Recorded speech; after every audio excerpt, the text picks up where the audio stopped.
Ok, bonjour à tous et bienvenue dans cette vidéo sur les 5 raisons pour lesquelles vous ne réussissez pas bien en mathématiques. Vidéo qui est inspirée par The Math Sorcerer. Donc, je vais vous mettre le lien de sa chaîne YouTube en descriptif de la vidéo. Ma liste va être un peu différente de la sienne. J'ai pris l'ordre de priorité qui, pour moi, est le plus important.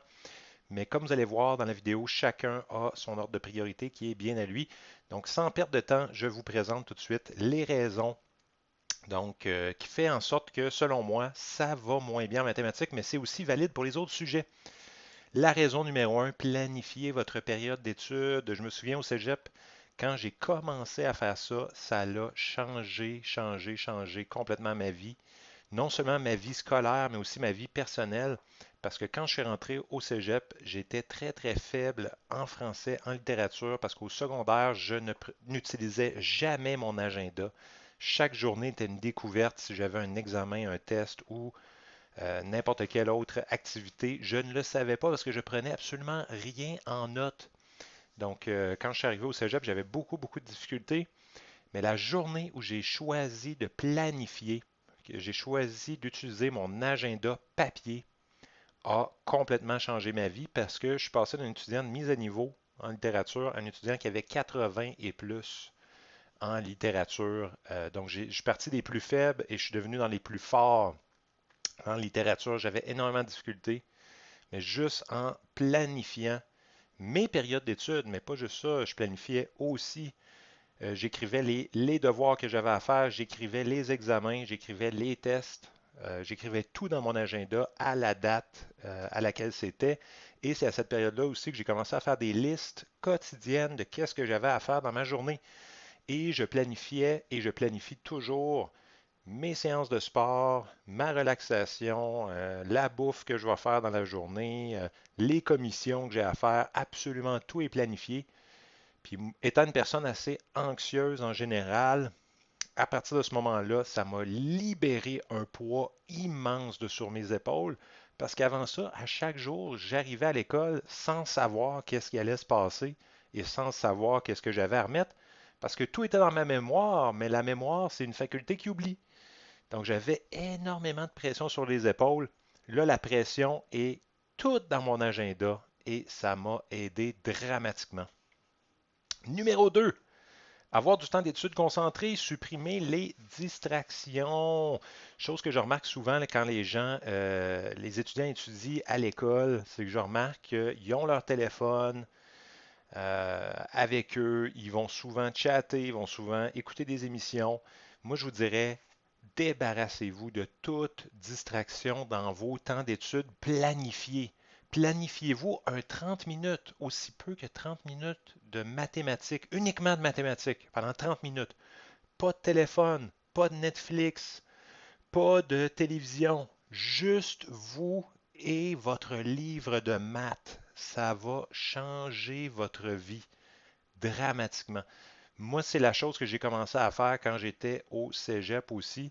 Je m'installais, je me mettais mes écouteurs, je me mettais de la musique dans les oreilles, je mettais un album de musique, puis je faisais juste des mathématiques. C'est pas bon pour tout le monde la musique. Moi, ça m'aidait parce que ça me permettait de couper tout le son ambiant. Parce que je m'installais dans l'école, évidemment. Il faut se trouver un endroit qui est quand même assez calme. Je sais que c'est pas possible pour tout le monde parce qu'à la maison, vous avez peut-être des distractions ou autres. Allez à la bibliothèque. Il faut vraiment se fermer complètement du monde et aller dans les mathématiques, se concentrer uniquement sur ça. Une erreur commune que les gens font, c'est que quand ils commencent leur devoir de mathématiques, ils vont arriver à un moment où ils vont bloquer sur un numéro. Puis ils vont investir la demi-heure pratiquement juste sur ce numéro-là. C'est la pire erreur. Moi, je vous dis, dès que vous bloquez, vous arrêtez, vous lâchez ce numéro-là, vous allez faire d'autres choses. Vous reviendrez plus tard parce que ça, c'est pas efficace. Donc, c'est un temps d'étude concentré. Vous mettez votre 30 minutes, votre heure, 30 minutes ou une heure par jour, ça va changer complètement votre vie. Puis, si vous bloquez, vous passez, vous allez faire un autre sujet, vous allez faire d'autres choses. OK, maintenant le numéro 3, celui-là est un petit peu controversé. Donc, choisissez votre sacrifice. Comme tout le monde, quand je suis arrivé au cégep, je voulais voir mes amis. je voulais travailler pour avoir de l'argent, je voulais réussir mes études, je voulais avoir des sorties spéciales, je voulais faire du sport, faire de la musique. Malheureusement, vous ne pouvez pas tout avoir. Puis je sais que c'est plate à dire, puis on ne se le fait pas dire assez souvent, je trouve. C'est impossible de tout faire. Vous devez choisir. Puis moi, ma réalisation, ça a été ma première session d'université qui a été catastrophique. Puis la raison était que je travaillais beaucoup trop d'heures par semaine. Je travaillais 4 jours par semaine, 4 soirs en fait. Je terminais à 11 heures le soir, puis le lendemain, j'avais des cours à 8 heures. J'étais fatigué. Je ne suivais pas en classe. J'avais pas le temps de faire des exercices le soir. Ça a été catastrophique. Vous devez faire des sacrifices. C'est obligatoire si vous voulez réussir vos études. Donc, sujet un peu délicat, mais il faut faire des sacrifices. Couper dans les amis, couper dans le sport. Je sais que c'est controversé, mais c'est comme ça. Couper dans le travail, vous n'aurez pas le choix. Numéro 4, prendre des bonnes notes de cours efficacement. J'ai remarqué qu'avec la pandémie, la qualité des notes de cours avait diminué chez les étudiants, malheureusement. Puis je vous dirais que c'est un peu un sujet controversé parce que certaines personnes, j'entends souvent certaines personnes dire, moi, je ne prends pas de notes de cours parce que j'essaye de comprendre en classe. Puis pour moi, ça, c'est tout mettre nos œufs dans le même panier. On se fie uniquement à notre mémoire pour se souvenir de quoi il a été discuté en classe. Puis pour moi, ça a toujours été catastrophique, quelque chose comme ça. Ça a toujours mal été quand je me fiais uniquement à ma mémoire, parce que j'oublie, bien évidemment, comme tout le monde.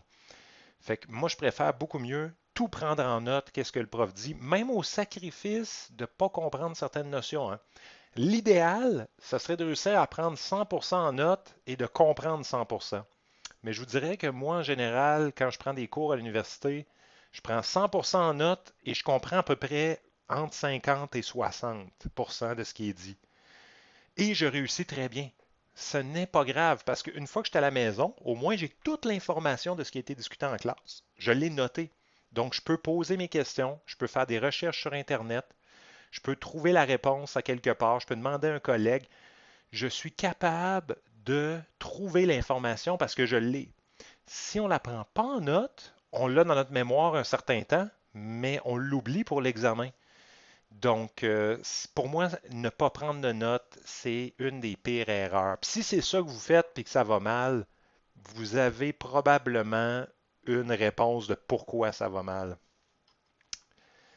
La 5, croyez en vous. Donc, exactement comme je viens de dire, si 1 à 4, il y a une de ceux-là que vous ne pratiquez pas, puis ça va mal en mathématiques, puis là vous vous dites parce que c'est parce que vous êtes nul en mathématiques, ben c'est peut-être parce que vous n'avez pas tout essayé. Donc, même moi qui est enseignant en mathématiques, naturellement, je ne suis pas exceptionnel dans ce domaine-là. Il faut que je me dédie des périodes tranquilles, vraiment isolées, là. Pas de téléphone, pas de téléviseur, pas de bruit, aucune distraction et que je me concentre et que j'ai ce temps-là pour bien intégrer la matière. Il faut faire les exercices, il faut faire les numéros. Je ne peux pas juste lire un texte ou juste regarder une vidéo et comprendre. Ça, c'est impossible pour moi. Puis imaginez, j'ai été à l'université, j'y vais encore pour suivre des cours, puis c'est toujours impossible pour moi. Donc, mais je réussis excessivement bien. Pourquoi? Parce que je fais énormément de préparation. Donc, c'est la clé du succès, c'est la préparation. Puis croyez en le fait que vous pouvez vous améliorer. Je pense que tout le monde peut s'améliorer s'ils mettent en pratique des bonnes habitudes comme les 4 autres que j'ai montrées. Peut-être même que croire en vous, c'est la plus importante. Je l'ai mis en 5, mais c'est peut-être même la plus importante. Puis je voulais vous présenter une dernière liste, qui est la liste d'un étudiant au collégial, donc qui vient des commentaires, en fait, de la vidéo que j'ai vue sur The Math Sorcerer. Donc, liste qui est proposée par un étudiant, JJ. Faire tous les problèmes des devoirs. Donc, ça, lui, il dit que c'est un minimum strict. Donc, intéressant. Donc, relisez vos notes de cours manuscrites. Assurez-vous de tout comprendre étape par étape. Il ne suffit pas de regarder des vidéos. Faites les exemples en classe par vous-même. Ça, c'est intéressant. Donc, un exemple que vous avez fait en classe avec le prof, que vous avez noté, cacher la solution puis essayer de le refaire. C'est une très bonne pratique à avoir. Continuez à refaire des devoirs et des exemples de problèmes. Choisissez-en un au hasard et faites-le. Assurez-vous que vous pouvez les faire confortablement. Donc, lui, après avoir fait toute la liste des exercices, il en refait certains au hasard pour s'assurer qu'il est capable de les faire confortablement. Faites attention à la liste des sujets. Donc, la liste des sujets, moi, je me la fais moi-même. Je n'attends pas que le prof me l'envoie. Je me fais moi-même une liste des sujets et je coche chacun des sujets après avoir vérifié que j'étais à l'aise de les faire, bien évidemment. Étudiez la vitesse. Assurez-vous que vous pouvez résoudre des problèmes rapidement. Ça, c'est intéressant, mais c'est plus pour des gens qui voudraient exceller en mathématiques. Je vous dirais que la façon idéale d'exceller en mathématiques, puis moi, c'est ce que je fais présentement à l'université, c'est que j'essaie de prendre beaucoup de vitesse, donc d'être capable de faire les numéros rapidement. Donc, la première fois que je le fais, je ne vais pas le faire rapidement. Je vais le faire en essayant de comprendre, en essayant de raisonner, mais j'ai refait plusieurs fois pour prendre la vitesse. Puis mon objectif, c'est quoi? C'est d'être capable de faire l'examen 2 fois. Je ne dis pas être capable de relire ma solution. Je dis faire l'examen 2 fois. Comme ça, j'ai 2 démarches. Si j'arrive à 2 réponses différentes, ben là, je suis capable d'identifier laquelle des 2 démarches à chaque numéro est pas bonne. Fait que c'est comme ça que je réussis à avoir des notes, je dirais quand même excellentes à l'université, c'est en étant capable de faire l'examen 2 fois carrément, tellement j'ai pris de vitesse. Mais ça, comme je vous dis, c'est pas votre premier focus. Moi, je focuserai sur les autres trucs. Donc, j'espère que vous avez aimé cette vidéo et on se dit à la prochaine. Bye!